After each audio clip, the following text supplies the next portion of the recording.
آج انشاءاللہ عز و جل ہم ناظرین کو بتانے جا رہے ہیں امیر و کبیر بننے کا وظیفہ۔ بہت سارے ہمارے ناظرین کی خواہش ہوتی ہے کہ مجھے کوئی ایسا عمل بتا دیجئے، کوئی ایسا وظیفہ، کوئی ایسی دعا بتا دیجئے کہ کثرت کے ساتھ میرے پاس مال و دولت آئے، مجھے کسی کی محتاجی نہ ہو، بس اللہ پاک ہمیں اپنا ہی محتاج رکھے۔ تو لیجئے ناظرین، یہ وظیفہ آپ نے کرنا ہے، اور اس وظیفے کی تاثیر، اس وظیفے کی برکت یہ ہے کہ جو شخص یہ وظیفہ پڑھے گا انشاءاللہ عز و جل 1 سال کے اندر جی 1 سال کے اندر انشاءاللہ عز و جل وہ امیر و کبیر ہو جائے گا۔ دیکھیں، سب سے پہلے تو فرائض کی پابندی، واجبات کی ادائیگی مکمل ہونی چاہیے، اور ساتھ ساتھ آپ یہ وظیفہ کیجئے گا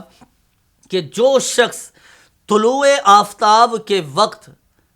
سورج کی طرف رخ کر کے 300 مرتبہ بسم اللہ الرحمن الرحیم پڑھے اور پھر 300 بار درود پاک پڑھے، تو انشاءاللہ عز و جل اس عمل کی برکت سے اللہ پاک اس کو ایسی جگہ سے رزق عطا فرمائے گا جہاں سے اسے گمان بھی نہ ہوگا، اور 1 سال کے اندر انشاءاللہ عز و جل وہ امیر و کبیر ہو جائے گا۔ یہ تو ہوا ناظرین روحانی علاج۔ اب اس میں ایک قابل توجہ بات میں عرض کرتا چلوں۔ اب سورج کی طرف رخ کرنا ہے تو یاد رکھیے کہ رخ کرنے سے مراد یہ ہے کہ آپ صرف سورج کی طرف رخ کیجئے گا، سورج کا نظر آنا شرط نہیں ہے۔ یعنی جیسے ہی نماز فجر کا وقت ختم ہونے لگے تو اب آپ مشرق کی طرف،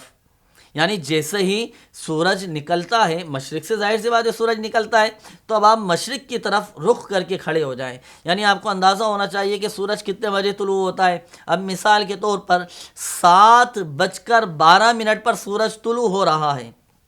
تو آپ عین اسی وقت سورج کی طرف یعنی مشرق کی طرف رخ کر کے کھڑے ہو جائیں، اور اب آپ 300 مرتبہ بسم اللہ الرحمن الرحیم پڑھیں، اور 300 مرتبہ